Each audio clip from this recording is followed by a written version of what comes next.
Welcome to the Blind Apex Podcast, where amateur club racers tune in to get faster.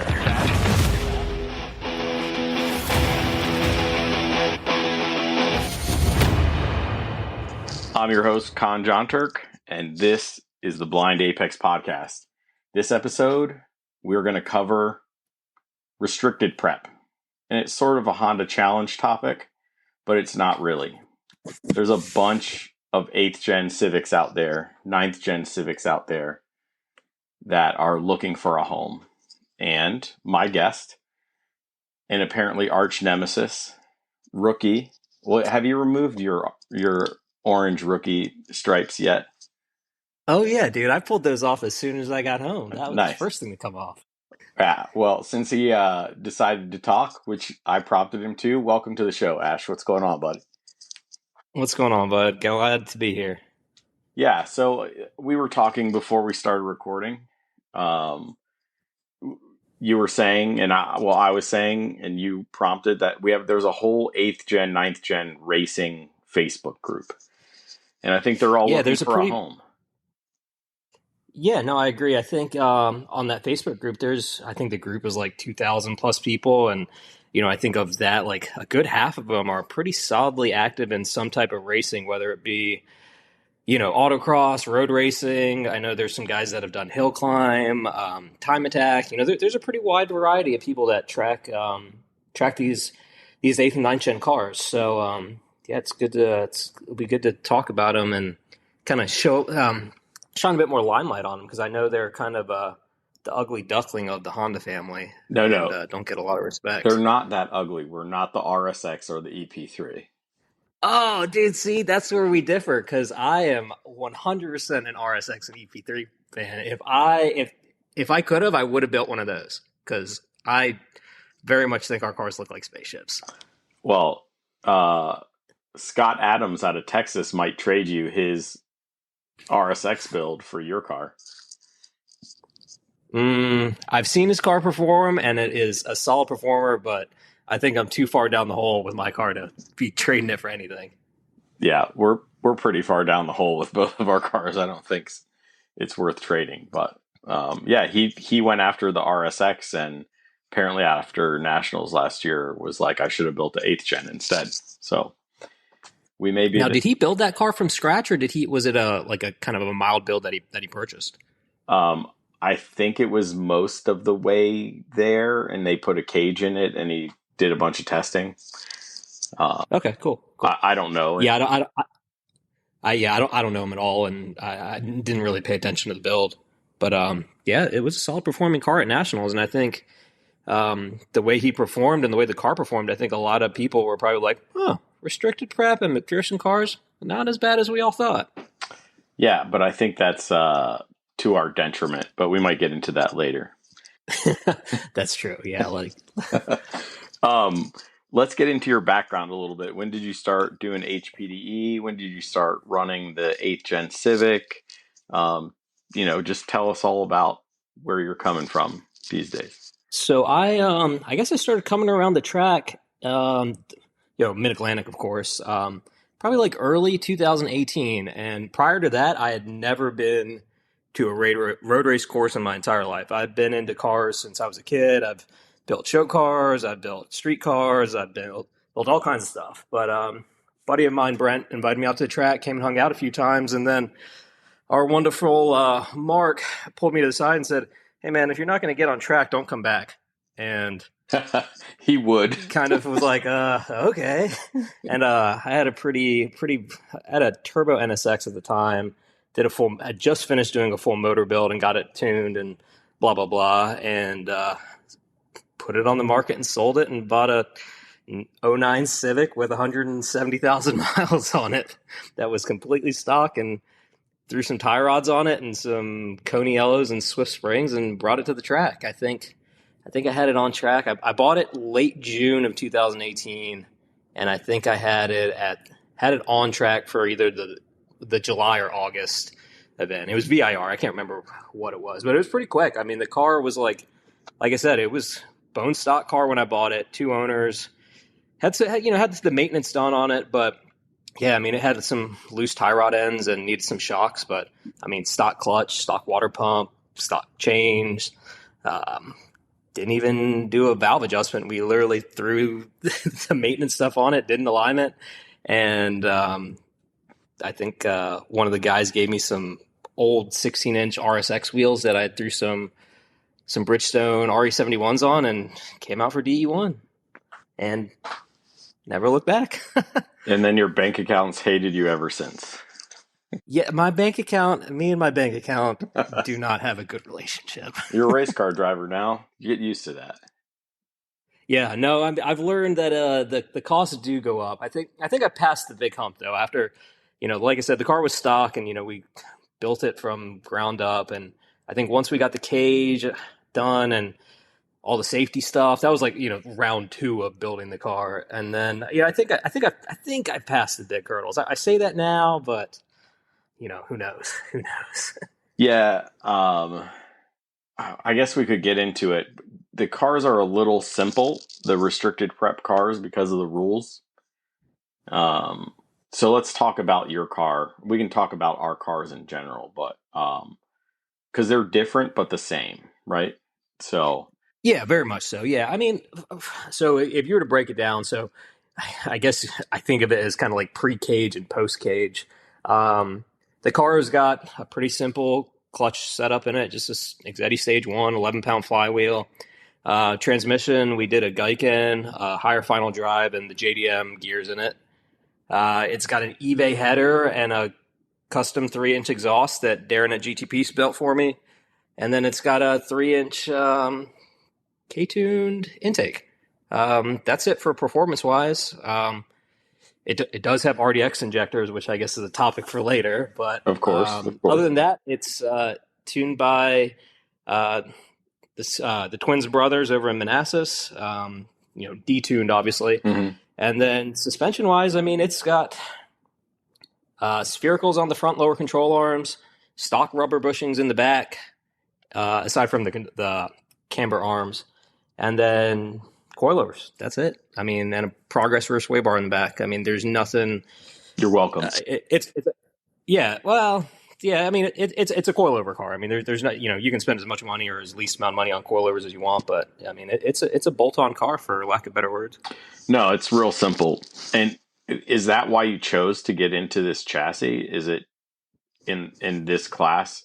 I mean, we're in Honda Challenge H2, but we're essentially a subclass. Sure.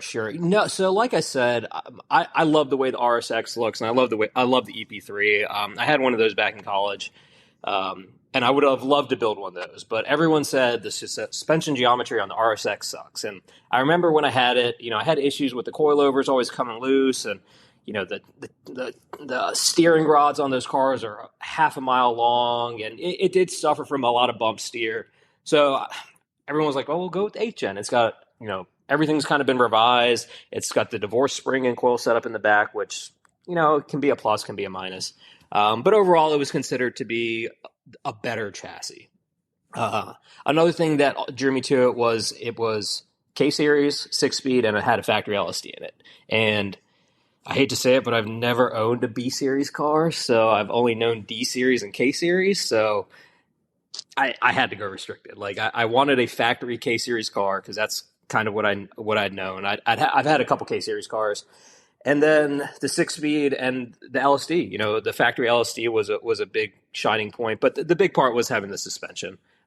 Just everyone's saying that, and from research that it was the better option. Sure, you could go with the TSX, which is a double wishbone, but it doesn't have the aftermarket support. And I wanted a car that would be pretty easy to build. I didn't want to have to get custom with a whole bunch of stuff. I build my car out of a townhouse garage, so it's not like I've got space to do a lot of machining late at night and come up with custom solutions and put my engineering background to work. But it really needed to be a buy here, install kind of car, and the HN seemed to hit those marks. So that was a big factor for it. I mean, it definitely does. I chose restricted prep.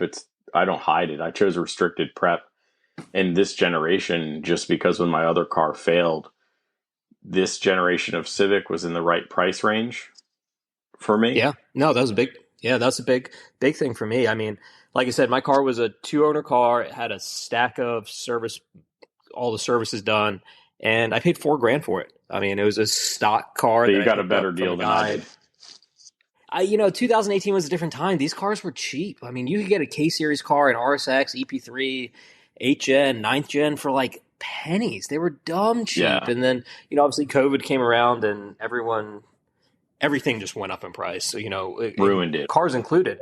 Yeah. Yeah, I mean, you look at an LS Integra now with 200,000+ miles on it, and people want $7,000 for it.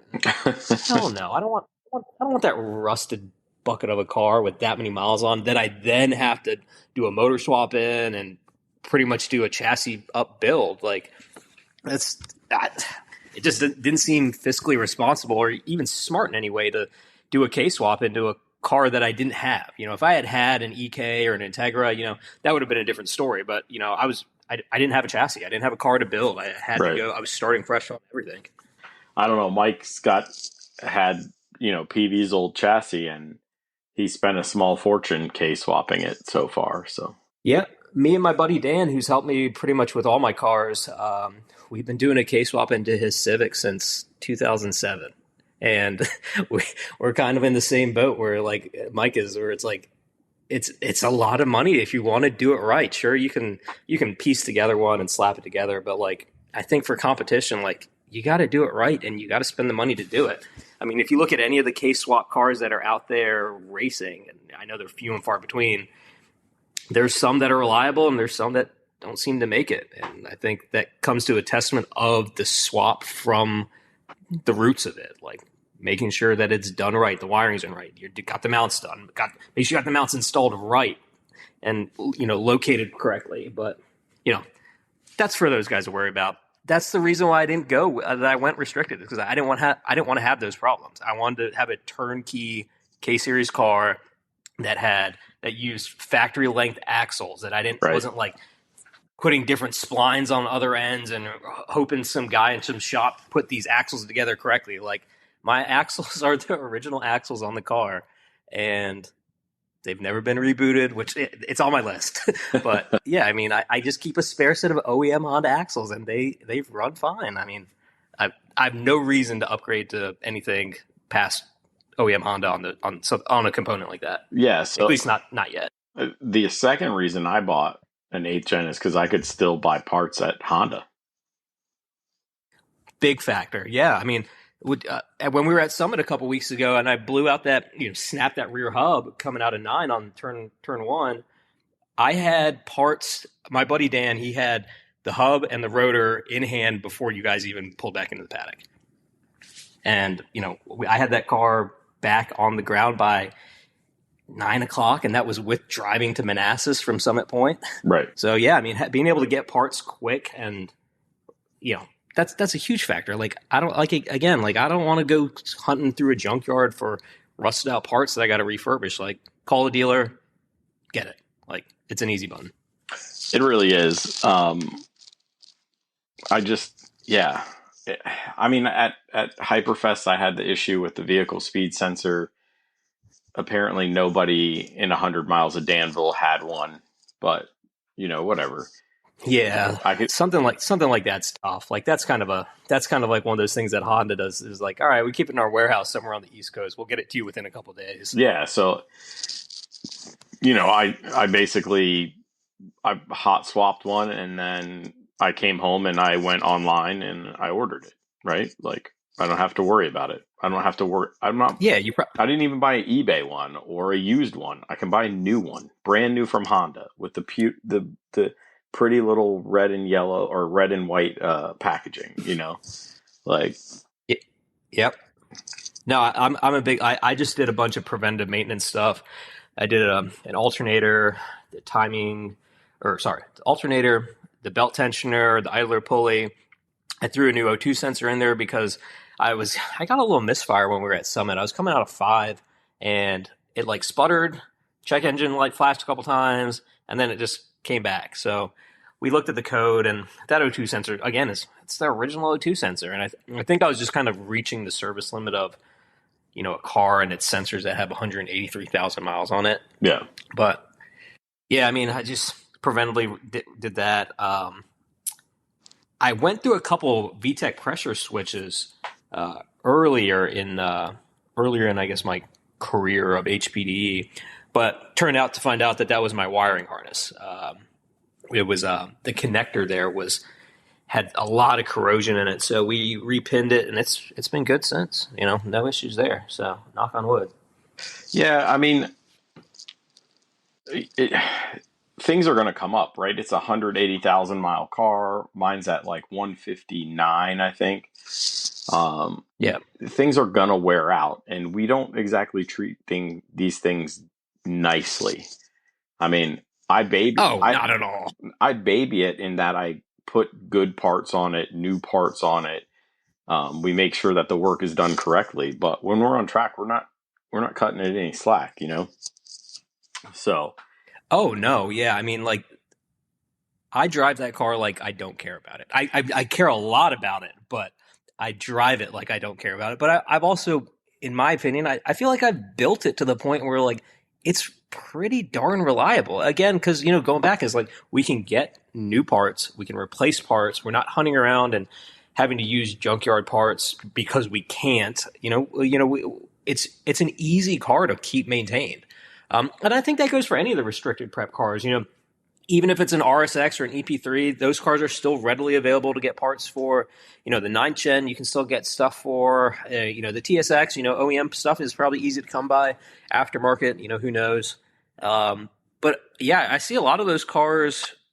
The ease of getting parts is got to be the driving factor for one of those. Sure, the K-Swap is the superior motor, and I think having the 6-speed is awesome, but I think another car to look out for is like the K series. I don't even know what generation that is, but like the same kind of year ish 2-door Accords. I think those are double wishbone too. If they're the similar year around the TSX, forgive me if that's wrong, but from what I remember, those have a pretty good design. They're a little bit bigger, but I mean you can get those with a with the K series in it.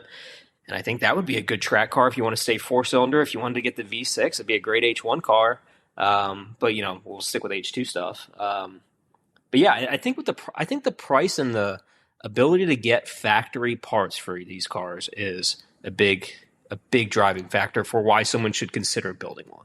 If you don't already have a chassis already, like if you want to do a K-Swap, cool, have at it. You'll find a budget that can fit your build and go for it. But if you don't have a car and you want to get on track, you can go out there and spend. Dude, I mean, you can go out there and spend anywhere from $2,000 to $6,000-7,000 and get a clean, rustish free car.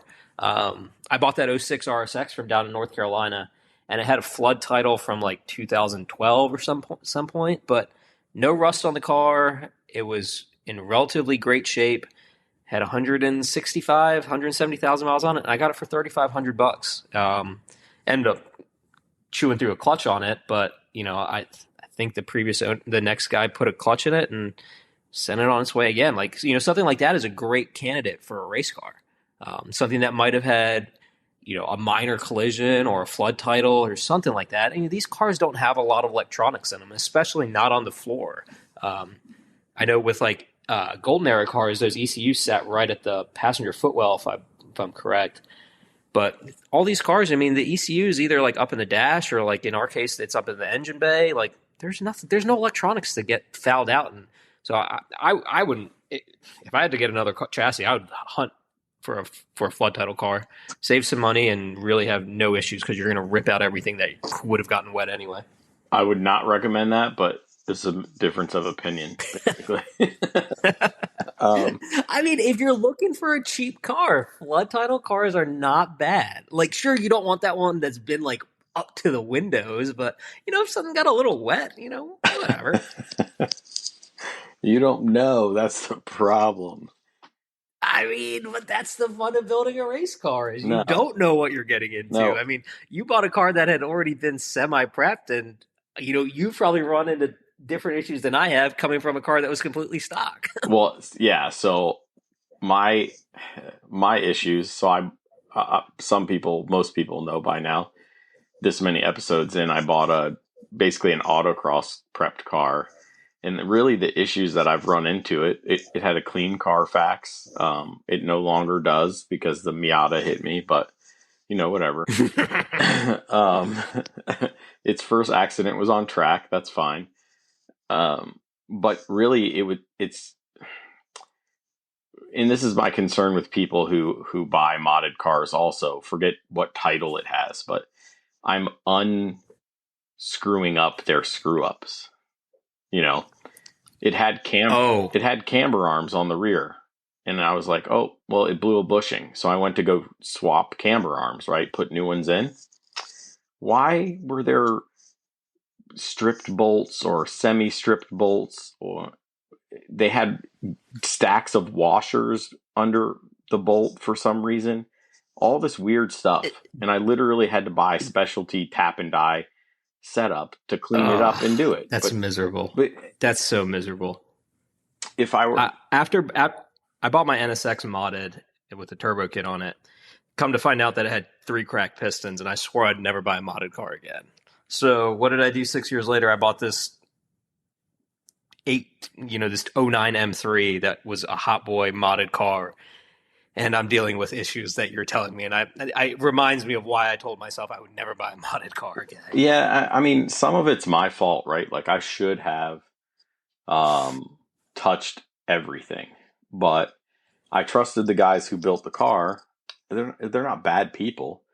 They're on that Facebook group. They're well known. The car was very competitive, apparently.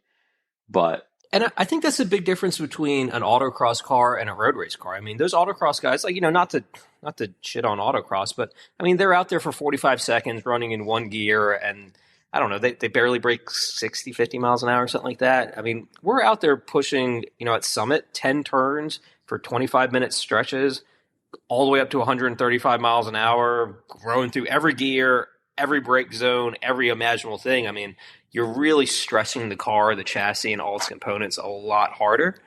And I think that's where road racing really tests the limits of these cars and they do shine. Like my car has been, knock on wood, dead reliable until I've really started to push it really hard this year. And again, the stuff that's broken is stuff that that rear hub has been on the car since 2019, so it was probably ready to be changed. It's a rare item on our cars. It is, and that's what I've come to realize. So I think what I'm going to do is I think, I don't do a lot of races every year, so I think I'm going to just keep tracking every 15 events. I'm just going to swap them out. Yeah. Something like that. Do it on a timeline or something like that. And I think there's a couple components on the car that are just items like that. Wheel bearings and hubs being one of them. That's about it, really. Yeah. I haven't. They're really good cars. They don't wear out. There's not a lot of stuff that goes bad on these cars. I have very rarely found an issue on my car after a track weekend where I'm like, oh shoot, that could have been an issue. As long as you nut and bolt the car and mark everything, you put Loctite where it needs it to go, put grease where it needs to go, and keep an eye on the wear items. These are really, really good cars. Even stock cooling. I mean, I didn't even swap my radiator out till. Yeah, I haven't either. Yeah, till last year. I was running a factory radiator. I went to a Koyo Rad just because I did finally pop a pinhole leak in it. And I was like, well, if I'm going to upgrade it, now's the time. Summit Point will do that to you. Yeah, I think it was after a Summit event because it was annoying. I think I had the car ready to go, and I backed it up. The next morning, I was like, God damn it! There's freaking a puddle of coolant out here. So, luckily, the guy that I get my parts from, JDM Motoring, next day's all my stuff. So I think I got the radiator in Thursday night and put it in the trailer and got ready to go the next morning. Yeah, but as you alluded to, I think the reliability is because this class is basically a bolt-on and coilovers class. Sure, yeah, that's where we fit. We both have bougie brakes. They're different. We do. You run the Stop Techs. I run APs. Big deal. they're bigger. They get more use out of our big 17-inch wheels. We both run different rear sway bars. I know Sam is on a different thickness bar than I am. You're on a different Oh bar God! altogether. Between the three of us, Right. between me, you, and Sam, I think we all have different brake setups, different sway bar setups, and vastly different spring rate setups. I think you and Sam have the same in brakes. No, we don't. No? So he has the ST kit, which is I think they're a little bit smaller of a rotor and a little bit bigger of a rotor. I have the competition 43 kit. So it's a really fat 32 millimeter thick rotor. Okay, so you have the 32 or bigger 30 might be- rotor, and he has the smaller caliper. Yeah, it's something like that. I think his is a bigger. I don't know. It's a bigger. There's a difference in the diameter and the thickness of it, but yeah, they're different kits. I mean, we've all got different suspension, different springs, different sway bars, different brakes, and we're all kind of running very similar. On a good weekend, of course. We'll see. We'll find out. Finally got the car, so I'm hoping to shave a second off, at least. So, yeah, but they're bolt-ons, right? So you're the rich boy with MCS doubles. They're not. They're Motons. Okay, whatever. Motons. I should have got doubles. MCS, but Rich people stuff. I got a stupid deal on them where I couldn't pass it up. Yeah, I get it. If I would have got a stupid deal on them, I wouldn't pass them up either. My car came with red shifts, and that's what I'm still on. I know Sam's on Fortune 510s, so I think he's still on single adjustables. I think so. Yeah, I think that's what the 510s are. Yeah, so really basic stuff. You're running a K-tuned intake. I'm running a hybrid intake. You're running an eBay header. I'm running a Skunk Alpha. You're running a Darren built custom exhaust, and I'm running some hack job that happened in my garage exhaust, right? Yeah, but again, like these are all just bolt-on cars. Like there's nothing custom about these cars. There's no engine swap. We're not like doing any crazy suspension stuff. I mean, they're literally, it's an off-the-shelf. You could go to Turn 14 and order every part for these cars. all except the baffled oil pan.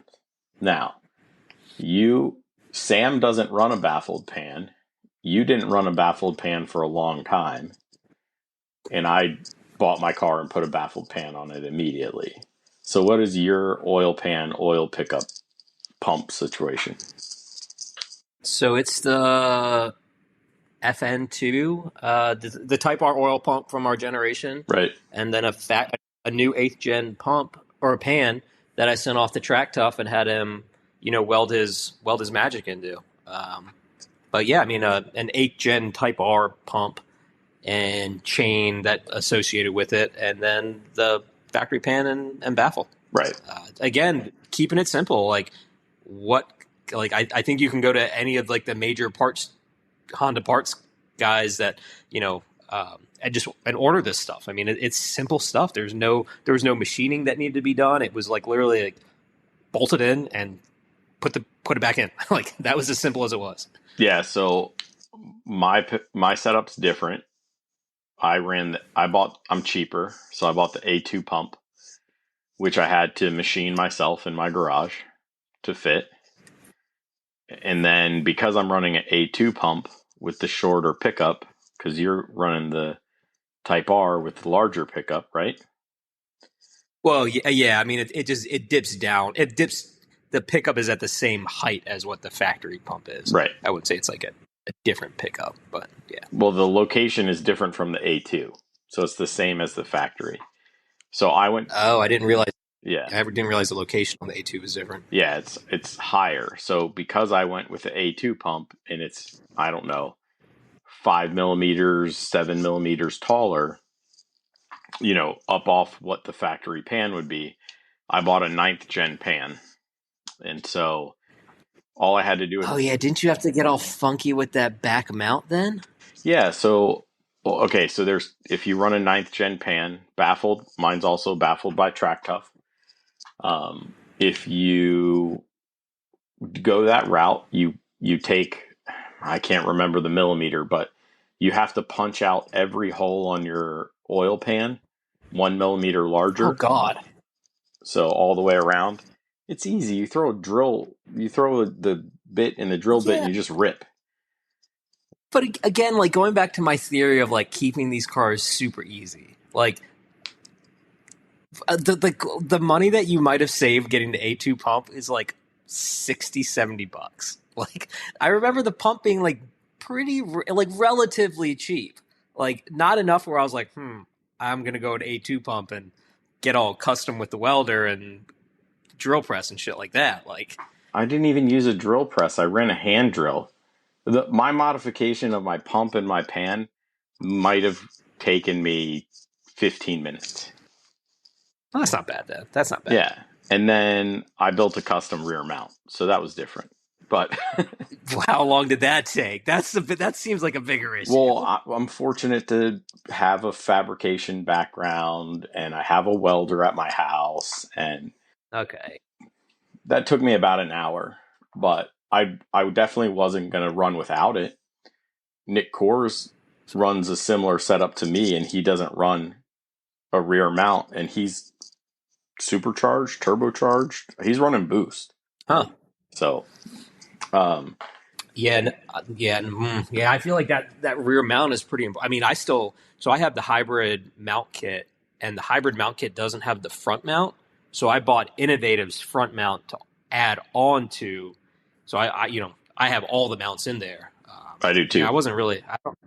I don't know how I feel about not running that rear mount. I mean, that takes all the torque into it. So I feel like that you got to have that. That's what I thought too. So that's why I kept it. I also kept the front mount. The previous owners had those stupid Bumba mounts. So I had to. If it works, it works, right? Sort of. I made it better, let's say. So it was a little there. You conned it. Well, so the bolt is like 1 mil all the way around, smaller than the bushing that it's sliding into. So it was only clamping left to right and not using the bolt surface anywhere. So I put a 1 mil sleeve in it. Which that makes sense. It was convenient. I didn't even have to lathe it or anything. It was like aluminum pipe I could buy off Amazon for like $10. So, and it fit perfect. So I was happy. Close the gap. I was astonished.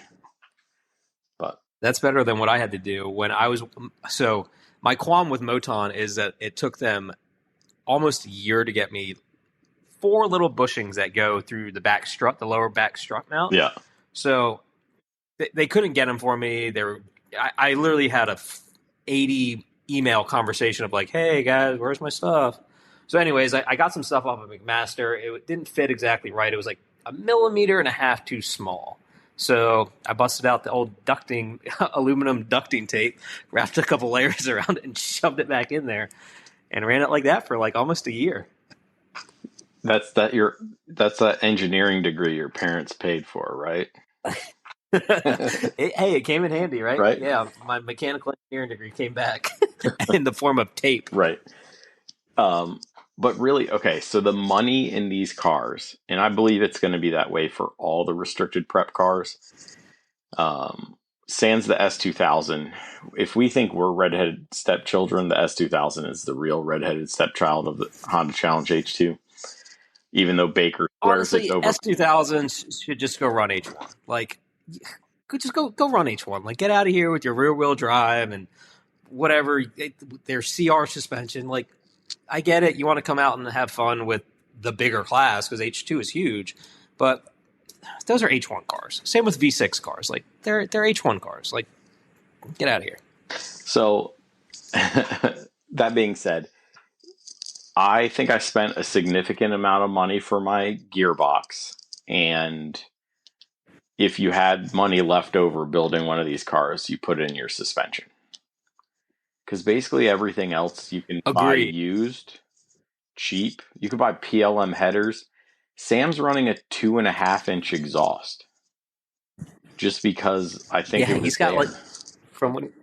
Like a street Yeah, car I think one. because he built that car again from like a street car, Yeah. and he was like, yeah, I mean, it makes legal power with what I have, so no point in changing it. Right. He's overpowered. They detuned him even with a 2.5-inch exhaust. So Oh, dude, I think same goes for you. Is like I'm pouring fuel down this thing's throat to try and cut power. well, yeah, I no, if we add fuel, it makes more power. My car is being ridiculous. I don't know what's going on with it, but it's legal. But if when we were tuning it, if we added fuel, it was going to jump horsepower real bad. So, the last car I had Yeah, I do mean, that was tuning burning something. oil. So we'll see. Oh, yeah, I haven't had an issue with oil burning. Again, I'm on the factory oiling system, no oil cooler, nothing like that. OEM Honda filter and AMSOIL down its throat, and I really like. So after I put that pan on, the baffled pan with the pump, I found that I need to run more oil. So I guess just from not having the displacement of the balance shafts. Yeah. But yeah, car's been great in terms of that. In terms of tuning, I told the tuner what it needed to do, and he did it. That's all I got. I know nothing about tuning, so it's pretty rich and it makes power. So it makes legal power. Let's put it that way. Yeah. Yeah. I actually think I saw something today. Are you adding weight to your car? Yeah. So when I was at Summit, that first Saturday race, I qualified third, came in off the scales, and I was like 20 pounds overweight, and that was with like 3/4 of a tank of gas. So I was like, shit, I need to add weight to this car quick. Right. So I went into Brent's trailer and grabbed he had some ballast bars and stuff like that, and we threw like 75 pounds in the car just to make sure that it would be at weight, with less fuel. Because I mean, I think qualifying, I think I only did like 5 laps and then came in, so didn't really burn off a lot of fuel. So added more weight, and I really just need to get these ballast bars just because I need to get Brent back his stuff. He adjusts weight, as any racer would. So I just wanted to be able to, have my own stuff and, get it proper. So it's always been at weight, but I've been ballasting with fuel, and I don't want to really run the car that heavy on fuel. Tank straps break. There's lots of, fuel is heavy. So I'd rather, have the weight corrected with proper metal ballast. Well, I'm lazy. So I've devised so far a strategy where I arrive to the track with a full tank.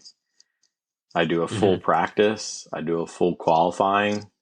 I do a full race, and I still come off like 20 pounds heavy.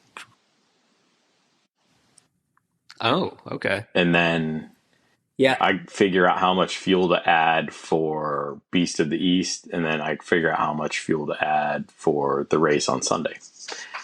And we both have coupes, right? So our 8th gen coupes make weight fairly easily.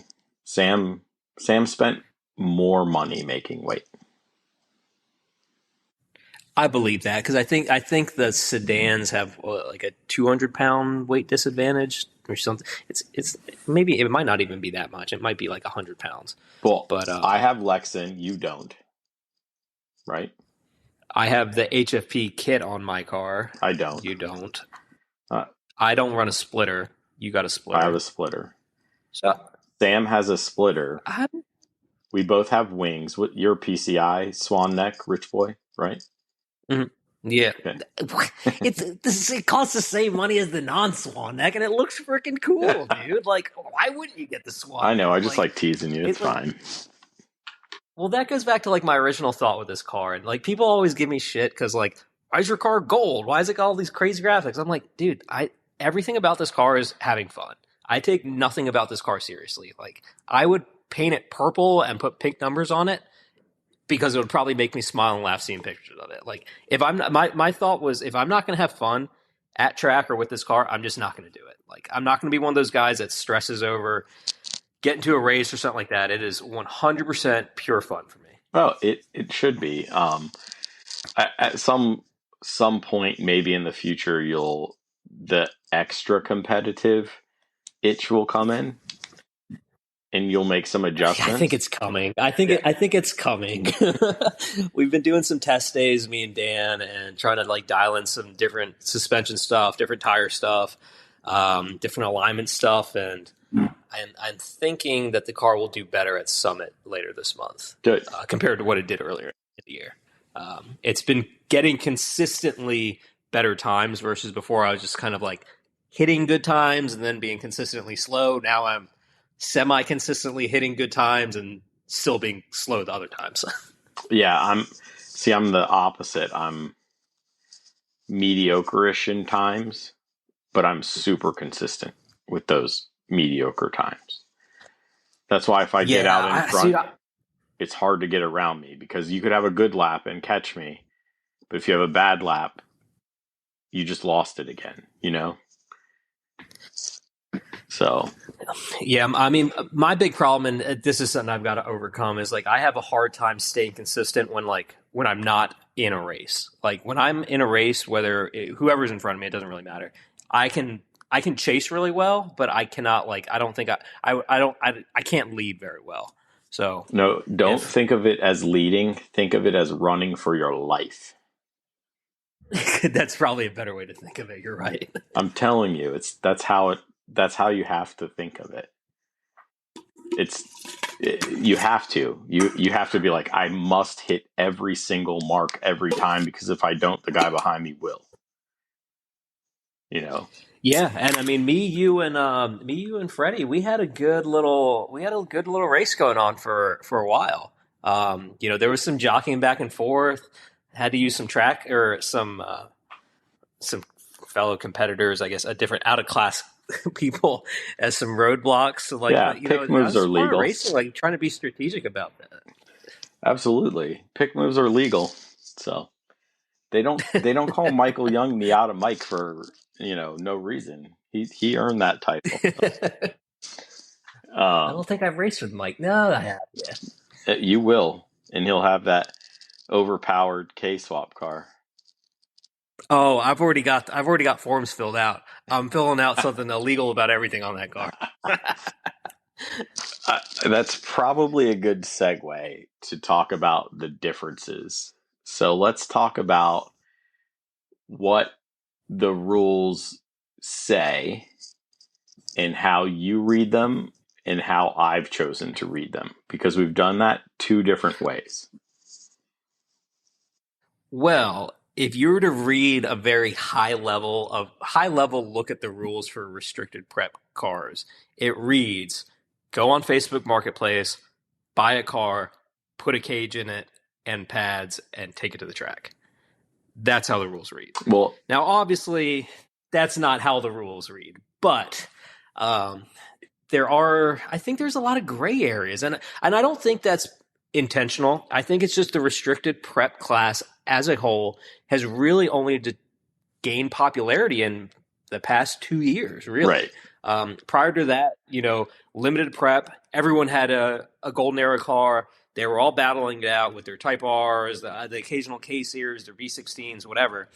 But now that the restricted prep cars are gaining popularity, both for all the reasons that we've talked about earlier, I think the rules just need to be relooked at. Yeah. I don't think they're unfair in any way. I think there's just a lot of gray area, and unfortunately, and I guess fortunately in some cases, gray area is if it doesn't say it, you can't do it. And that leads to a lot of complications because in reality, if you were to really dive into our cars, we probably both have a fair amount of illegal crap on our cars. 100% do not have anything illegal on my car. Okay, fair enough. Okay. Side conversation. No, I bet there's zero illegal stuff on my car because I've taken. Let's take the first rule.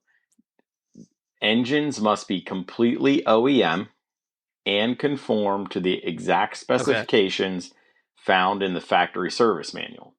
The problem is the factory service manual has a specifications section and it details every part of the engine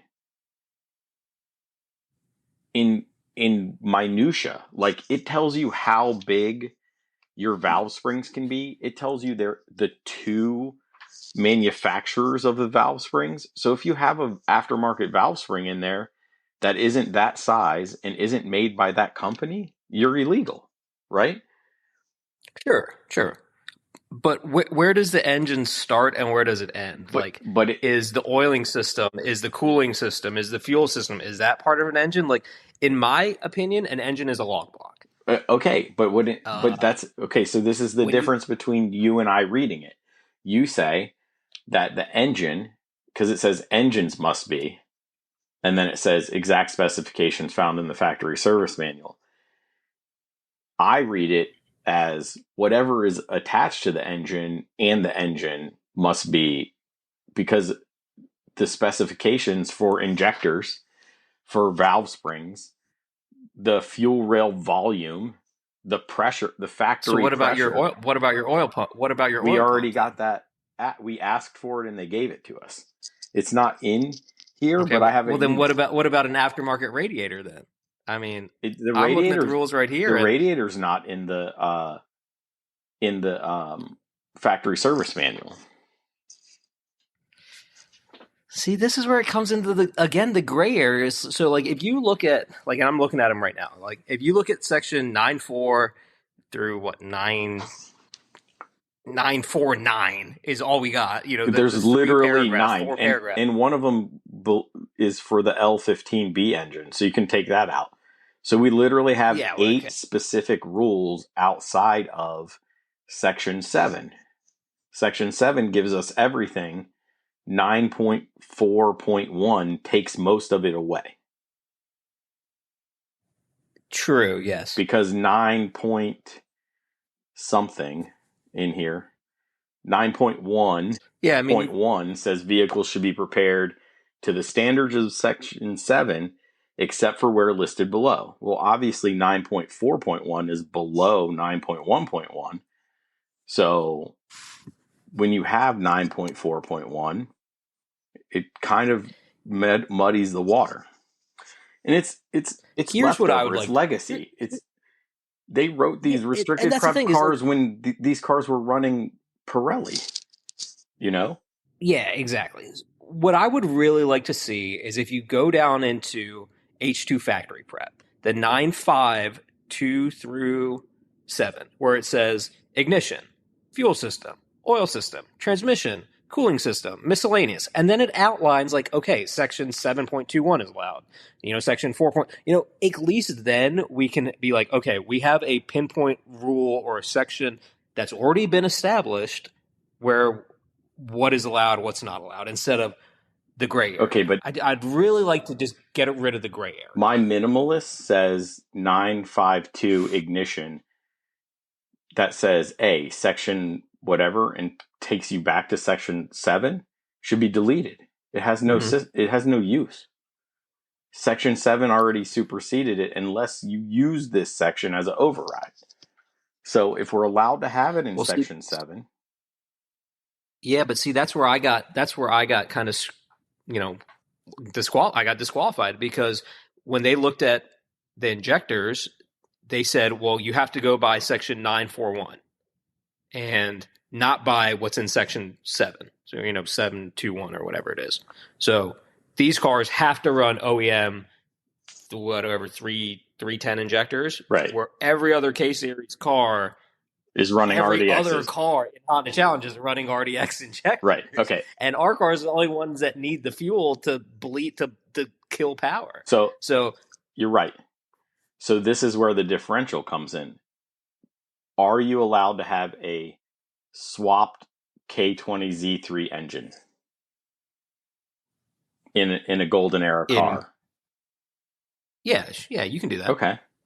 So do you believe injectors? And you can put RDX injectors in. Do you believe injectors, fuel rail, fuel pressure systems, valve springs, valves, valve jobs, because we have to have a factory valve job in our car because the valve job is spelled out in the manual. Do you believe any of that gives the Z3 limited prep car more power to detune? Because my theory is the more power you have, the more you detune, the flatter your curve is. The longer you're in your power band all the time when you detune. And that's my gripe. I mean, that's true. Yeah, I mean, you can build a fully tilt Z3 and slap it into a Golden Era car and probably make 260 horsepower, and then have to detune that down to whatever. I don't even know what it is for. I've really honestly never looked at what those cars power wise. Same as us. They only get a weight penalty of 50 pounds. Yeah, but imagine an Integra weighing like what 2650. Like Ronnie did it. That's like a factory weight car. Ronnie Vidoc did it in the Northeast. I mean on 15-inch wheels and tires and brakes that have to fit behind those. He was running 17s. Unless they're not restricted to. They're restricted to 235. That's true. So they can run the small 17, just like you are. You're running 235 square, right? They can put a Z3 in their car and run a 235 front. They won't fit in the back for sure. Yeah, but I don't know. I don't know like enough about the Goldens. Like, is that going to be would that be a competitive H2 car? Like, Ronnie was very competitive, but he also didn't have the same engine. He had a Type R. He had a K20R. Okay. I bring this up only because for all the folks that are in that Facebook group, for all the folks that have 8th and 9th gens that listen, because there's plenty of you that listen to this podcast, this is still a class and a section of the class that's being looked at. The K-Series swapped cars have been boosted. They've gotten tweaks. They all get RBC manifolds or RRC manifolds. I don't even care what they get anymore, but they've been bumped up to be more competitive. The GSR has been bumped. They're looking at the B16B, the Civic Type R engine, because it's not as competitive as it should be, even though the paper says it should be. And what have we gotten, Ash? I asked for two camber adjustments on the front corner, and we got that. But that's all we've gotten. These rules have stayed the same for 10 years. Yeah, I mean, like I said, I think the rules committee is really going to have to spend some time, and us as restricted prep drivers are going to have to put in these changes that we feel are necessary, but like not over the top. Like, I don't want to get out of the spirit of Honda Challenge where we're always fighting and arguing and submitting, BS rules changes and calling each other's cars illegal. Like, I want to go out there and race with my friends and have cars that are competitive against each other. Like, what it takes to get to that, we'll be whatever it takes, But also at the same point, like, I want to be able to run my car safely, and I think a lot of the current rules kind of like like factory injectors are kind of on their limits. Yes, and I think that's a safety concern in terms of like, I don't want to go blow a $1,500 motor. Like, sure, K20s aren't expensive, but like, I'm not trying. I don't want to do that. It's not K20s. I don't want to go blow. That's the other trick with our cars. We cannot go buy a K20A2. We can't buy a K20R. We can't buy Z3 or nothing. Z3 or nothing. We're very dialed into what we're required to have for our engine. Honestly, I need to start hunting for some backup stuff because I don't see that changing anytime soon. I need at least another spare block and head, stuff like that. Maybe I just need to get one, tear it down, make sure it's actually legit, maybe do a factory refresh and be done.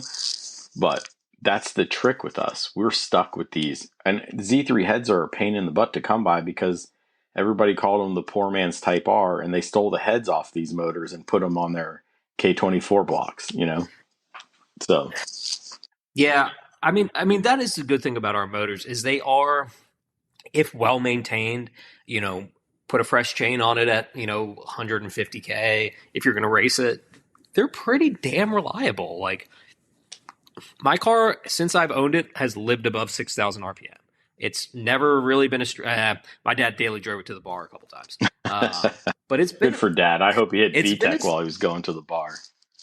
he actually really he when I bought the car and it was still on springs and shocks, my dad drove it a lot. He probably he used it to go to the golf course and he used it to go to the bar. So he probably put like 1,000 miles on it. But yeah, I mean he drove it on the street a lot for a while before we put the race seats in it. But then he was like, I don't know about this anymore. You should buy your dad one and take him to do HPDs. Dude, so my dad went out with Aldo fall finale like 2019 or something like that, and he had a blast. Every time we go out or every time he sees Aldo, he always brings it up. I got a passenger seat, so I'm gonna take him out this year. But every time he talks about it, and every time he sees the car, it's like, oh, when I went out with Aldo, that was so cool. I had so much fun. And I think it was like a really, really slow DE4 session because I think 3 and 4 were all mixed together. So there was like 150 cars on track. Yeah, it was like trains galore. But yeah, he had a blast. He still has not stopped talking about that. And that was years ago. I mean, that's good. As long as people enjoy it, right? Like, that's the point. Yeah. But yeah, I mean, like getting back on the rules, like I just don't like how vague the rules are. I think it leaves a lot of room for that gray area, and I just like to see them, refreshed, brought up to date. I don't think there's anything. I don't think the cars are unfairly. I don't think the weight is really an issue. I don't really think the power is that much of an issue. Looking back on video of me and Zach at Summit, I mean, he's a Type R car, and we were pretty damn even going down the front straight at Summit. His car's got different brakes and stuff. So, at times, different things came into play, but, power wise and acceleration wise, I mean, we're pretty on par with like a Type R car. So, again, I'm not one to be like, go crazy for the rules. I just want to see them refreshed and brought up to date. And I think that'll really open the eyes of people that have 8-gens that have already done modifications to their car. Like, I think a lot of people look at the rules and are like, man, I got to really take a lot of crap out of my car to go race Honda Challenge. When in reality, I think that's because of the gray area. I think most of the people that track their cars are intake header exhaust guys. Maybe a couple have some cams, some have turbos and stuff like that. But that, that's for a different class. The intake header exhaust 8-gen and 9th-gen guy should be able to go, okay, I need to just go retune my car, put a cage in it and some safety gear and go race H2. Well, but that's the thing. I think in reality, you could do it. I've got guys who have more. They have wider fronts. They have wide body fenders and all this stuff. And they're like, how are you getting your car to run that fast? And I'm like, it's more about driving and less about bolting more parts on. I'm sure Edgar's dying right now because I said that, but because he swears I just buy more and more parts for the car all the time. But it really, I mean, again, that goes back to like how my car is. I mean, it's got coilovers, it's got stock bushings in the back, and it's got the Moog RSX front spherical bushing in the front lower control arm. I haven't even put my PCI bushings in yet. Yeah, I didn't put mine in either, and I bought them. And told him don't anodize them. I got mine when you got yours. Yeah. I told him don't anodize it because I didn't want to wait. And I still didn't put them in. I sent them to Hunter, which, by the way, I'm currently, with my final drive change, I feel like I don't have a problem with the guys on the straightaways, except for Hunter. Nerf Hunter. Not H22s. Somehow that wagon with an H22 is just fast. But he is fast. I've been around him on track. I don't know. I feel like me and Hunter power wise are pretty equal. I mean, that was last season when we were out at VIR. My car might have been a little heavy on horsepower then and a little light on weight. So maybe that might have played a factor. But yeah, I mean, I don't know. I think these cars are super competitive at at their weight and power. Like, yeah, maybe we could get like 205 horsepower, and that's strictly just because of tuning, and like having to get it down to 200 is, It's a challenge. You're really dumbing up the tune. Yeah, you're really kind of like, I don't think you're putting the car in a safe operating parameter when you're detuning it that much. I don't know. I'm not a tuner, so people will probably tell me I'm a freaking idiot, but it is what it is. I don't think we're unfairly matched as a car, as a competitive car. I think I have a competitive car. I don't think I'm a competitive driver yet. So, I'm sure if one of the leading guys jumped in my car and practiced in it, I'm sure it'd be great. And I think the same would go with your car as well. I don't know. I told Baker he could do it. And then, Baker's driven my car before. Yeah, he said it was very compliant and all this stuff, but he wanted to jump in my car. And I said, okay, after this session. And then that session at fall finale last year is when my AP caliper blew out. And he was like, nah, I'm good. So should have gone with stop text, man. No, it's fine. These should have got internal lines. None of that crossover crap. Yeah, internal lines mean, is it a monoblock with internal lines? I don't think it can be that way. They're two. Yeah, I've blown the O-rings in a caliper, so it's 6 of one, half dozen of the other, bud. Promise. Yeah, I mean, with any aftermarket part, there's the pros and cons to everything. I will say that my brakes have been damn reliable on the car, and my transmission, gearing, everything inside of there is something I never worry about. Two things you don't ham fist like I do, so it's fine. You got big hands and big arms. Like I don't know. I can't heel toe. Like I got bad knees, and it's just put it into gear and pull the clutch out and just let it do what it does. Yeah, I kind of do that too with this car, unfortunately. But to the transmission, we're both running different final drives, but we're both running the Type R gear set. Correct. Yeah. By Type R gear set, I mean 4, 5, 6 for noobs that have an 8th gen. It's the DC5, 4th, 5th, and 6th Correct. To be specific. Yes. And for our transmissions, it has to be the 0506 DC5R, and it has to have some sleeves. All tall pine. I don't know about that. Yes, it does. I promise. I don't know if I have 0506 gears in my car.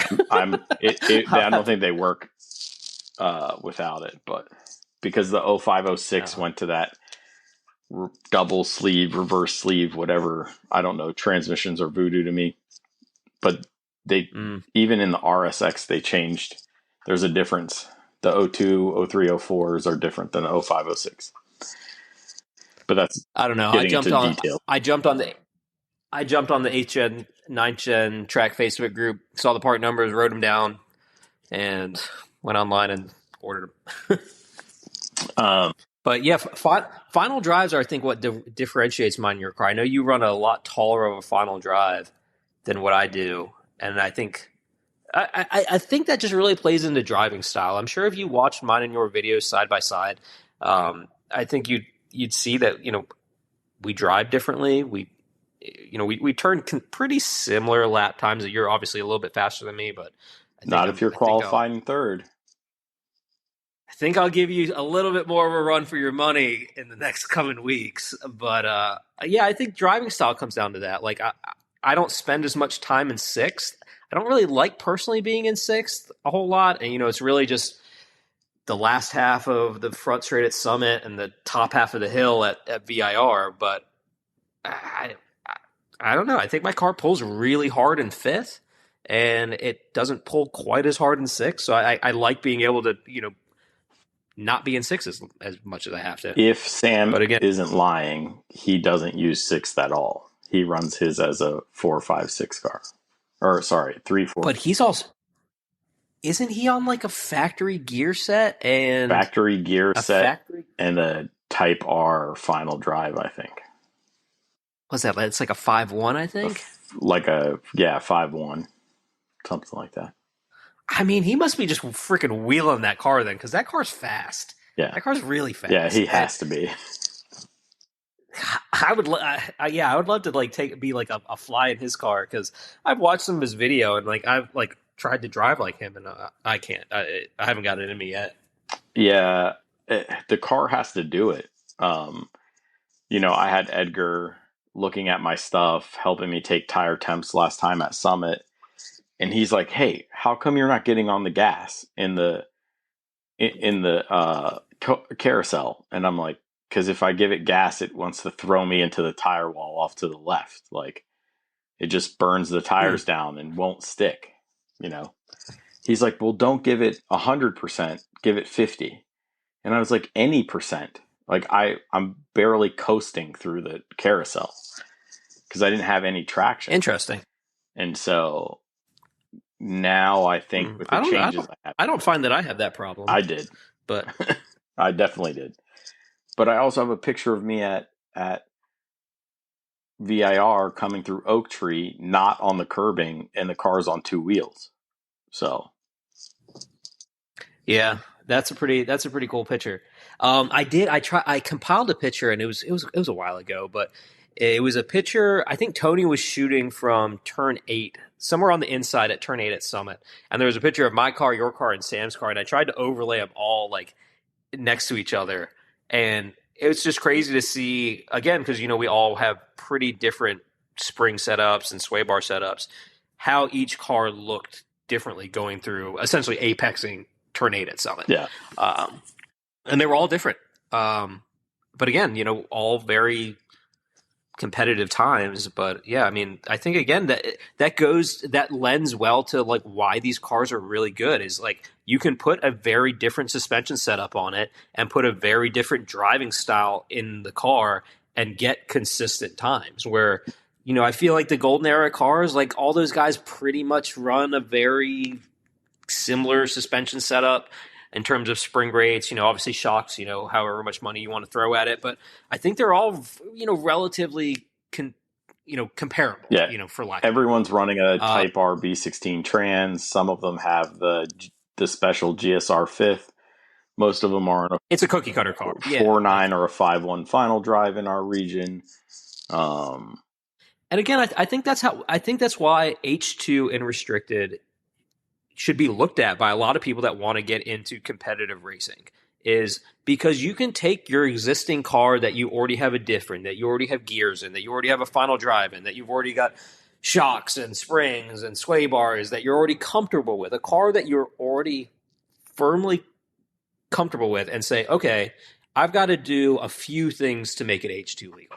Get 8-inch wide wheels, have factory bodywork. But other than that, like, if you have an NA car, and I think that's what most guys have that might be looking to get into racing. Dan Ferguson, his car, he tracks with us as well in DE. I think he's looking to go Honda Challenge, and his car, again, it was like a bolt-on car that he's slowly built up, and he's pretty much got an H2 car now without a cage. Yeah, he bought my old final drive. Yeah, he bought my roll bar and my seats, right. And then I bought my seat back from him to use as a passenger seat. I think that's a testament as to like you can take a car that you already had that is your daily driver, that was your daily driver, that you've done a few things to over the years, and you've done some track events and run your HPD career, and be like, all right, I'm going to commit and put a cage in the car and put up-to-date safety gear in the car and get it tuned. Yeah, I think that's what 85% of the guys that are in our Facebook group or that are looking to join Honda Challenge need to do for their car is, very small modifications to get you legal. Like, sure, you got those guys that went out there and they built a fully built K24, K20, and, they've got a Type R head and they've got, cams and whatnot, okay, that, go run sorry, H1. Man.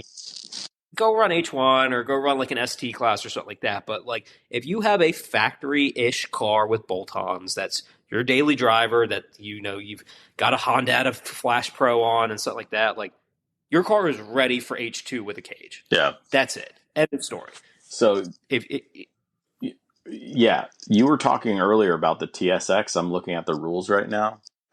The TSX So would be considered is limited. is a limited prep car. Yeah, Isn't that nuts? yeah. I mean, I was talking about that with some of the faster Honda Challenge guys that always like to keep their lips a little sealed, but you can always lube them up with a few beers and they start chatting. And Yeah. yeah, I think that car might be a hidden gem because It'll get nerfed right away. Yeah, oh yeah, oh yeah. That might be a That car is going mid-season restricted. rules change. Don't think that car is going to stay limited prep for long. That car is going restricted prep. Yeah, there's been chatter about restricted prep going away and letting us run rampant and adding a rule that says basically if we have whatever engine we're running, since we have McPherson struts, we get to take 50 pounds off our weight of whatever engine we run. That's I've heard that rumor. But I mean, that would make things super easy. Yeah, it would be a super easy. Personally, the only rule I want to see is valve springs. And you can just restrict me to OEM valve springs because I'm a lunatic and I rev my car out. But see, again, that goes back to like rules for safety versus rules for competitiveness. I think valve springs would be, even if it's just the S2000, whatever or the Type R or whatever. Give me something like that. Around 9,000. But I can honestly tell you, are you revving yours out to 9? 8,800, but I definitely had a miss shift that took me over 10,000 in the data log. Oh my god, a couple times, dude! I don't ever rev past like 8. Coming into turn 10 at Summit, I'll be bouncing off the limiter at 86, but I don't really I don't feel the car pulls super hard past 8. If I'm going past 8, it's literally just to extend myself into a turn or a braking zone where I don't want to make a shift. Right here. I don't know. I don't know what my car would make at 9,000 RPM. Confession. I have misshift seen 9,000, but I wasn't like intentionally going for it. Confession time, because I'm sure we're both on our second adult beverage. When we were on the dyno and we went to 9, I made more power. It just kept making power. So we didn't rev mine out. We didn't rev mine out that far. We went to 86. Again, like I'm not really trying to pop a motor. I want to have fun and I want to be reliably safe with the car.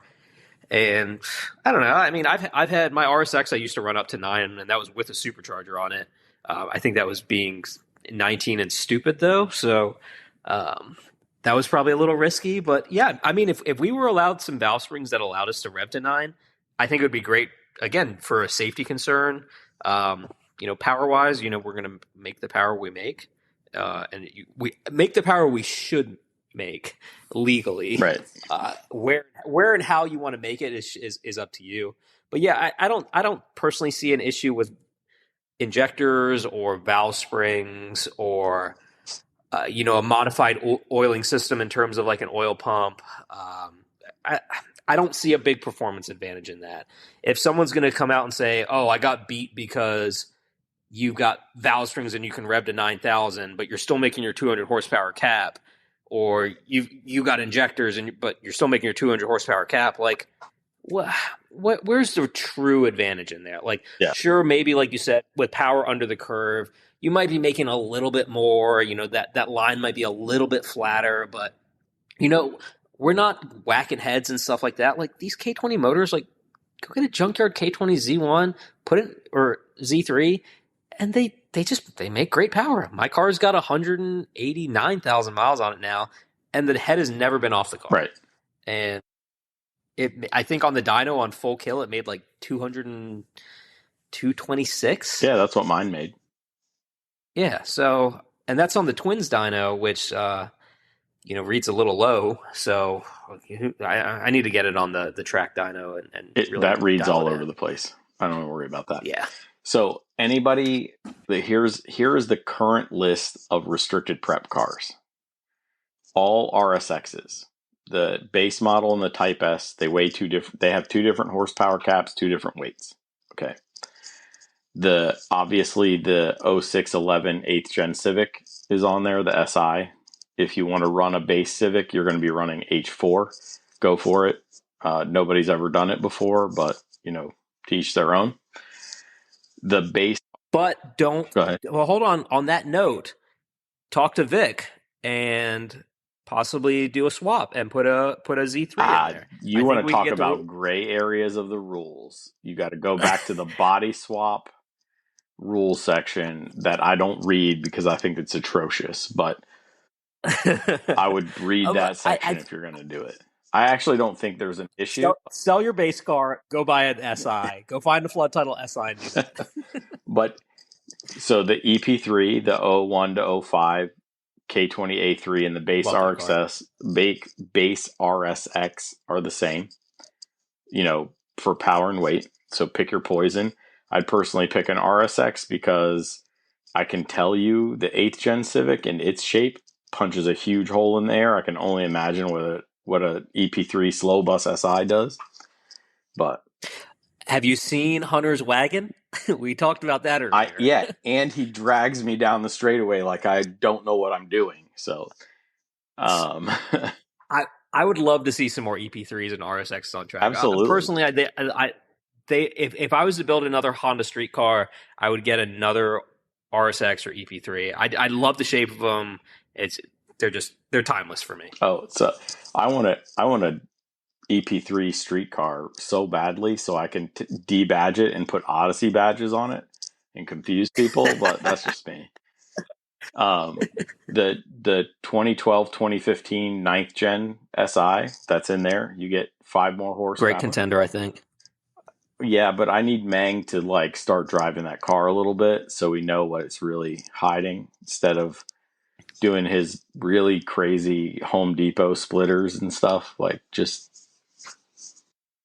I think the big thing with these restricted prep cars is because of weight is brakes. I noticed such a change in my car when I did a big brake kit versus, the stock brakes or even the base TSX brakes. If you're going to spend money on this car, brakes is where you're at. Okay, so we can add, brakes, transmission, dampeners. Suspensions last, really, dude. No. I mean, I don't think no. It's not last. Okay, let's not say it's last, but I wouldn't put as much of an emphasis on your suspension. And again, this goes back to the fact that the three of us are running very different suspension setups, but we all have very similar brake setups in terms of size and pads and piston sizes and blah blah blah. I think brakes make a bigger difference on our car than what your suspension, your sway. Oh, there's a reason my video isn't up with Hunter. So there's a big reason. So, and Hunter's video went dead, and I was like, "Thank you," because we cannot let that cat out of the bag right now. So, I think those last 3 cars on the list, though, I mean, the TLX with the 8-speed DCT, love to see that on there. The ILX, honestly, the ILX is kind of a hidden gem. If you can find an ILX with a 6-speed, it is a 9th gen Civic.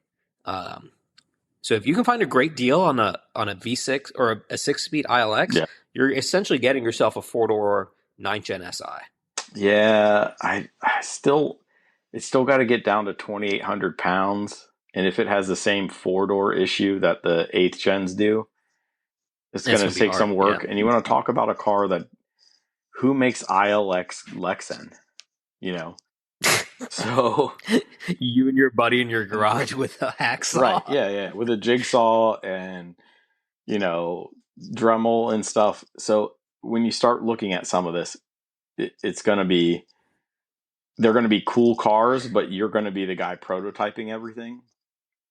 And I'm not saying I think you'd have to call Ryan Bradfield for that. Oh, absolutely. I think that would be a call. Yeah. Drop it off at Ryan Bradfield. Bradfield Motorsports and get his 3D printers working, right? The last car on the list is the 10th gen SI. And that's what I would build if I was to build a car in the next 5 years. I couldn't find one cheap enough. It was on my list. The TLX, the ILX, and the 10th gen Civic. I mean, the biggest problem with those cars is just price. Even if you go on Copart and try and find something that Yeah, I mean, you're still talking 10K plus, and that's a lot of money for a Honda track car when you can go get something that's going to be just as competitive with better aftermarket support in terms of an eighth gen or something like that. There was a stinking H4 car that sold for $17,000. Don't play games with me. My issue with the 10th gen Civic right now is solely based around the transmission. If you think we spend money on our transmission, if you think we have to worry about brakes. Hold on, let's rephrase that. How much you spend on your transmission? Okay, how much money I spend on my transmission? Because I have a reel out there that says I spend all the money on the transmission, which is basically true. I have my two transmission's of them, again been dead reliable, and we very similarly built cars. Well, transmissions. I ham-fisted it, but I have two of them, so that's why I spend a lot of money on transmissions. But the final drive selection for L15B7 is very limited to none. I have a L swap episode where we go into that a little bit. So you're going to be calling Ryan Bradfield, paging Honda RCB. You got to hit him up on Instagram and find out who did his custom final drive, because you're going to need one if you get. That was a company out of Malaysia, I believe. Malaysia or Taiwan, I can't remember. Somewhere over there.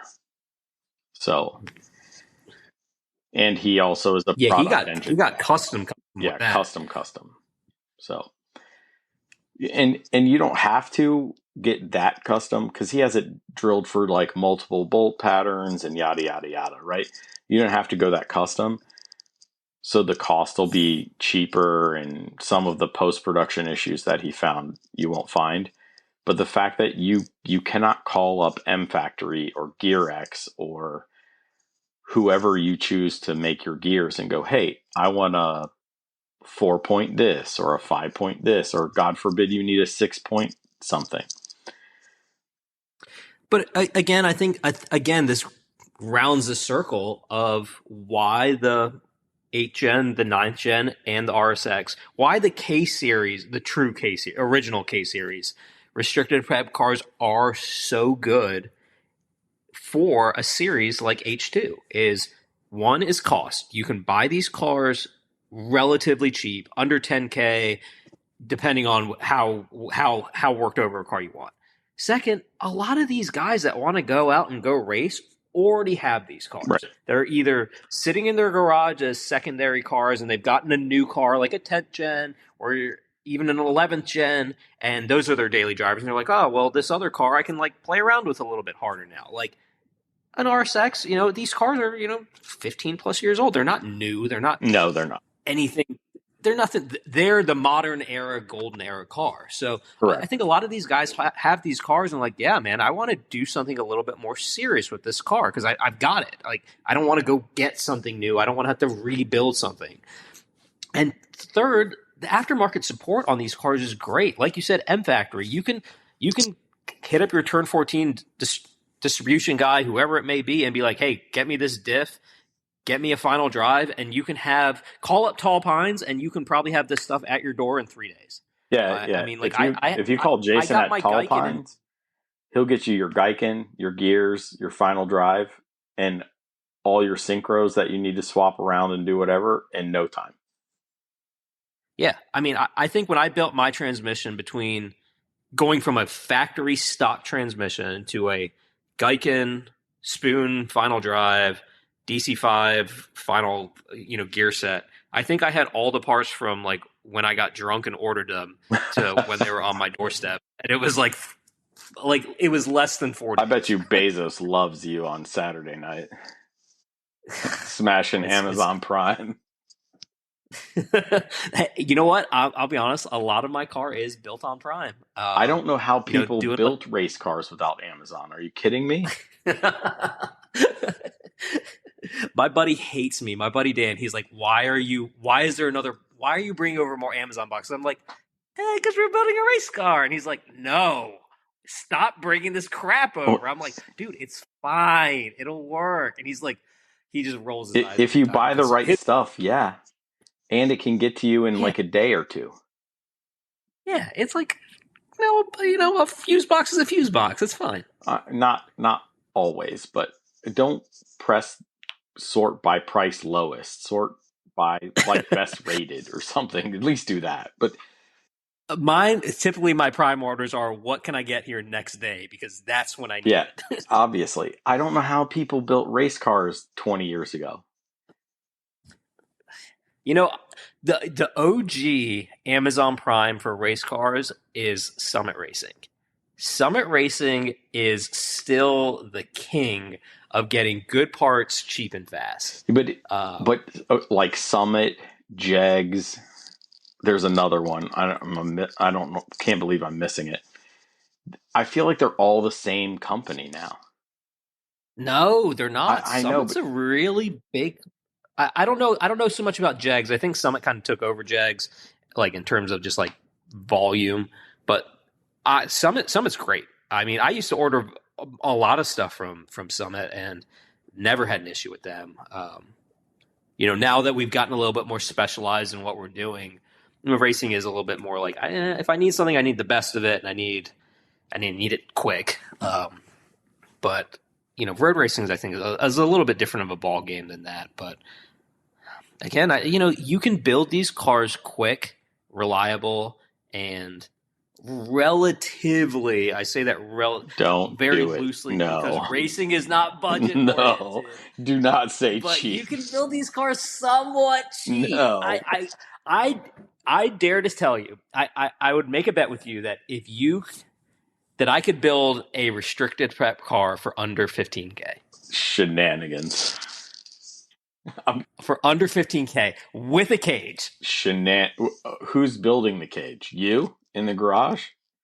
Because we both went to Piper. Maybe Hunter. I'd get Hunter to build my cage. I want to quote from Hunter first, because you and I both went to Piper and we got a pretty decent deal. So, in my opinion. Yeah, I mean, I got a stellar deal from Piper, and my cage is amazing. I've sat in some other cars, and I'm like, oh, this is hot garbage. Yeah. But dude, I keep my register. My car's still street legal. It's still registered for the air quotes are out.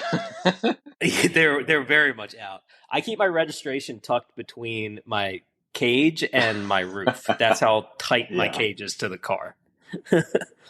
But yeah, no, I think if you already own an 8-gen, an RSX, or a restricted prep chassis, you can come race Honda Challenge pretty quickly. Yeah. Your biggest expense, I think, is you're going to be your cage and your safety gear, but you're going to have to do that whether any car, regardless of what. Yeah. Yeah. I mean, you're going to spend $2,000 to $5,000 on a cage, depending on who you go, what you want, and then your safety gear is going to cost you $2,000 or $3,000. Yeah, I mean, depending, a seat, a rail, fire system, and your suit. You can get what you can go get the cheapest stuff. You can go get the most expensive stuff, whatever you feel comfortable with. Yeah, I balled out on my seat, and then I cheaped out on my like suit. So I felt you could strike a balance, or I don't know. Everything of mine is Sparco. I've always really liked Sparco gear, and so my seat, my suit, my shoes, my gloves, my fire system, everything's Sparco. I'm too fat for Sparco. You do have a pretty big seat. Yeah, you could fit two normal people in my seat. But my seat is like the spec seat of Honda Challenge, and I'm by far what the biggest. Seat do you run?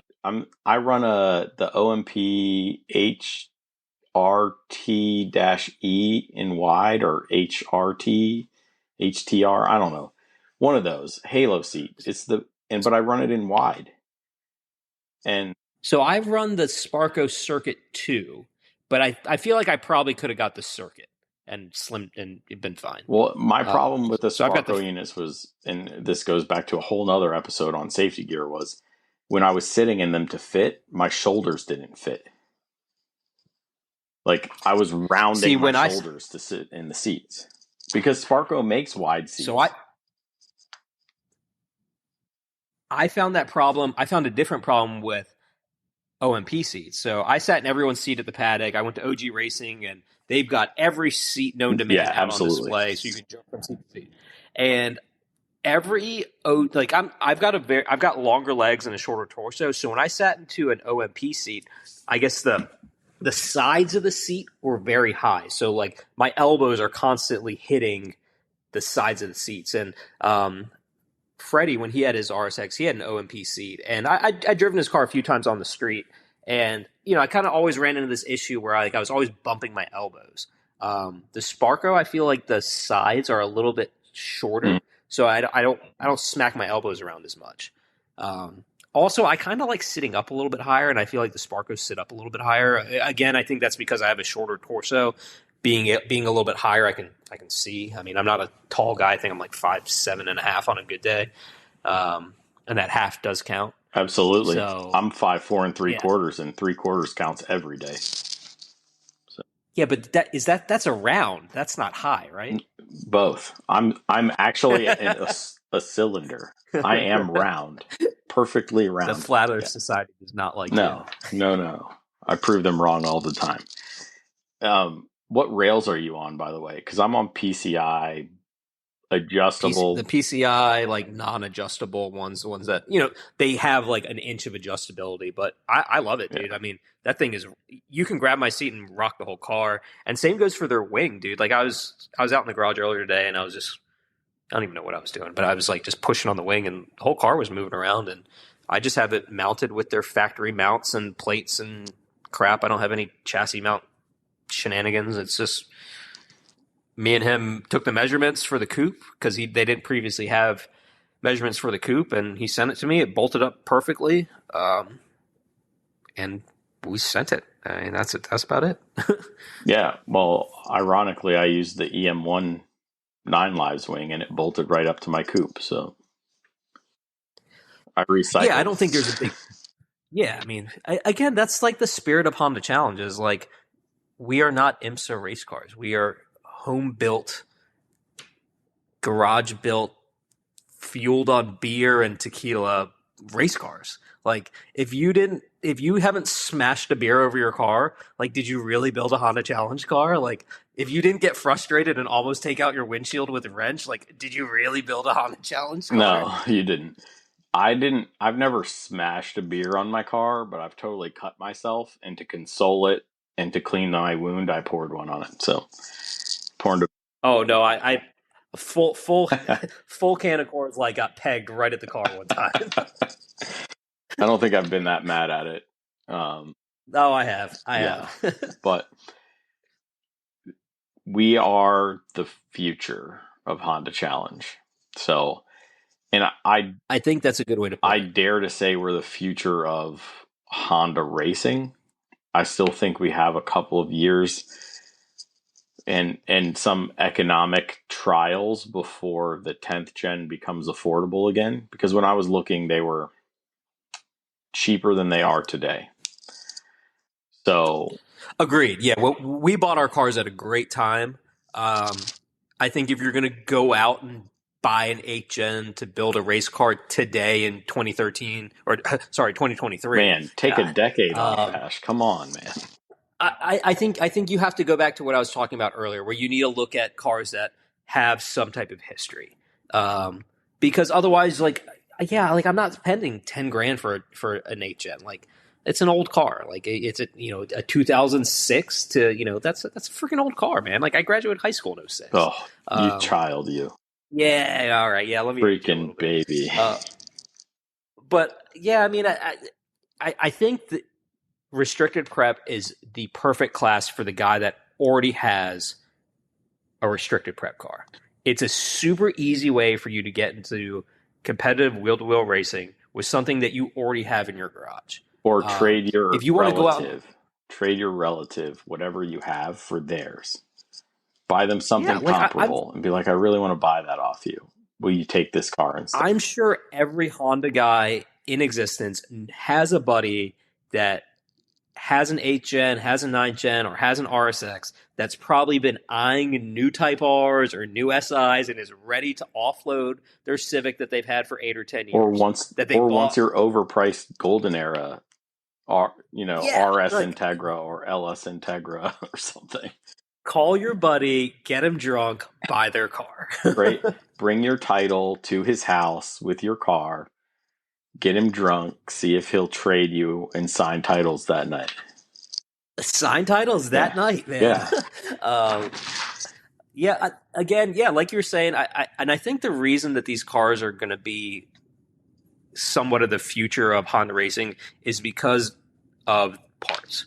Is that you can, like we talked about earlier, like you can go to the dealer, you can get these parts For now. quickly, and for now. But again, if more people listen to this podcast and start buying and racing 8-gens and breaking parts, they'll keep building more parts. No, they won't. No, they won't. Honda's so mean. They're not Mazda. Yeah. I mean, Mazda does a great refresh program for their Miatas. Yes. Specifically. Don't go race spec Miata. Yeah, don't do that. Terrible idea. They crash all the time. Or they hit you all the time. Wow. And they don't have ABS. So when it rains and you're on slicks, they run into you. Don't race Miatas. I had a good episode on Miatas. I really did. And I was almost sold on them until I got hit by one. Don't do that. They're garbage. Con, could you fit in an 8-gen or into a Miata? Like that's a small car. I don't know if I could comfortably get in and out. I fit height wise. Like a race car one. Oh, you did? I fit height wise, but it would have to have like a very tricky door setup, so I could get. That's out. Like watching Justin. Yeah, Justin get out. Watching Justin get in and out of his S2000. Yeah. When we were at Hyperfest, his brother was standing there, and I just kind of pushed on Justin's helmet and kind of like forced him in. It was just like, whoop, and he just like squashed in and then popped out the other end. Yeah, Justin can get out in an emergency, no problem, because as soon as he opens the door, his whole body just like pops out of it, right? Like he's so big, he's squished in there. It's like those old like Jack in the Box things. As soon as the door opens, it just springs out. Yeah. I think that sort of covers everything. Let me go back and look at you don't really want to change anything. You enjoy the simplicity of our rules, but you'd like clarity. I'd like clarity. Yeah, I think clarity is just I think I would just like like we said, the rules I just don't think have been touched in a decade. And as these cars become more popular, we've got 4 guys in Mid-Atlantic that race restricted prep. I'd like to just know exactly how to be competitive within the rules and not have to like read the gray and like show up and I want to know like, yes, this is legal, this is not legal. And I think with a little bit of time on our part as racers and a little bit of help from the rules committee, I think we can come to a good mutual ground. I don't think I think like we were talking about, I don't think we're asking for a lot. I don't think there's a lot that needs to be changed. I don't think we need horsepower and weight. Yeah, I don't think so either.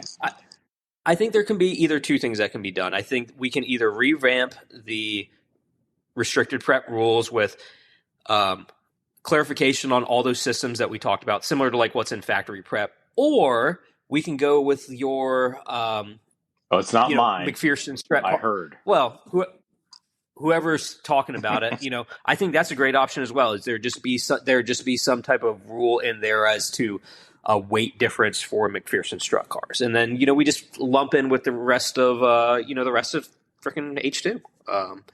I would love to see. Honestly, I think that might even be easier and better. And all the cars are built on the same rules, and there's just a modifier for McPherson strut cars, and then S2000 guys just kind of shoo off to H1. Yeah. So I was thinking about it on the commute home today. How many limited prep cars are there? So I think the yellow S2000. I don't know who is driving it, but I know when he comes to our region, Leclerc is the one driving the yellow S2000 from HPD. Well, that's factory prep. Sorry, that's factory prep. What? S2000 are factory. Oh, that's true. It's factory prep. So that doesn't count. There was a 10th gen at, I can't remember who was driving it at Nationals, but it broke and got totaled. so that doesn't Ooh. count anymore. Nationals last year. So Scott, I know we've had a couple guys in that have come from somewhere and raced in the Mid-Atlantic region in H2 and an S2000. I know there was a gentleman that just came down from Pennsylvania and did comp school in his that's true. S2000. I know he had some unfortunate off-track experience. He's ready to but I go know for Summit though. Good for him. Yeah, I mean, I talked to him as well, and he was in great spirits and like ready to freaking go. So I don't know. I mean, I think there's so few S2000s that race in H2. Like, it's not really that big. Like, Well, so but you have that guy. He's a rookie. McPherson's That's one. Me, you, Sam, Brian. That's 5. Scott Adams is 6. If he still has the RSX out of Texas. Who else? I think there still is a HPD car, but I haven't seen it. There's a couple HPD cars that roll around. There's a couple dealers that sponsor, but they've got 10th gens, I believe. Okay. I think overall between factory prepped cars and restricted prep cars nationwide, I think there's probably less than 15. I would say there's under a dozen. I don't know. Actively campaigned, I bet we're under 10. I mean, that's shit. That's half of Mid-Atlantic, right in Mid-Atlantic. Then, yeah. I don't know. I mean, we'll have to see. I mean, I think 2023, 2024, and 2025 will be the year of restricted prep, and the years of restricted prep, and I think a big part of that will be getting these rules in order to grow Honda Challenge into these cars. I mean, if you look at what our rookie class in Mid-Atlantic has been for the past 3 years, it's been like 4 people, 5 people, 3 people. I think for 2023 we've barely had one person. Right. And I think we're running out of cars that can really understand the rules to race H2. I think there's plenty of people that would run H2 in restricted with some better clarification. Well, I think Ferguson's just waiting to get through HPDE. He's just biding his time, getting faster, right? Yeah, and he's getting fast. And there was another guy who built his. I talked to him at Hyperfest. He built his 8th gen specifically for UTCC, not Ultimate Track Car. What is it? That U.S. Touring Car Championship. Oh yeah, I know what you're talking. I don't know what it is, but I know what you're talking about. I talked to him a little bit about getting up to speed. And there's a fair bit around the paddock. So, if you're I think there's a fair amount of guys around the paddock that could. That's just Mid-Atlantic. Yeah, and I think there's a lot of guys in the Facebook group too that I think with the correct understanding of like your car is ready to go with safety gear. I think that should be like the biggest takeaway from like our conversation is if you have an NA car with bolt-ons, you're H2 ready, like with a cage, safety gear, and a tune. Yep. And like it's literally that easy to get into competitive wheel-to-wheel racing in an 8th, 9th gen RSX is bolt-ons, cage, safety gear. And coils. Like, that's it. I know you count your coils in with your I count coils as a bolt-on because they literally are. Like my suspension setup is something off the shelf. Like I have ASR top hats and shocks and a spring. Right. I have a coilover setup, yeah. But again, like nothing custom, nothing wild. Like these cars are built from your local parts distributor guy. Yep. So, Ash, I don't know if we have anything else to cover. Where can people follow you and bug you on social media if you choose to divulge that type of information? Yeah, if you want to follow me, the best place to follow me and my car is on Instagram.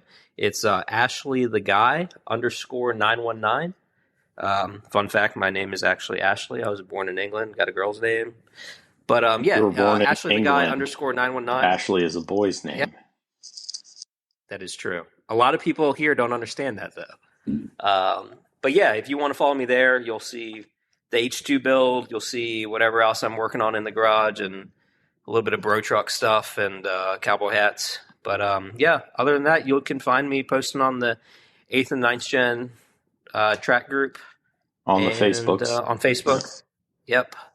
I'm a little too old for Twitter, so I don't even know how to do that. But yeah, Instagram's the best place to find me.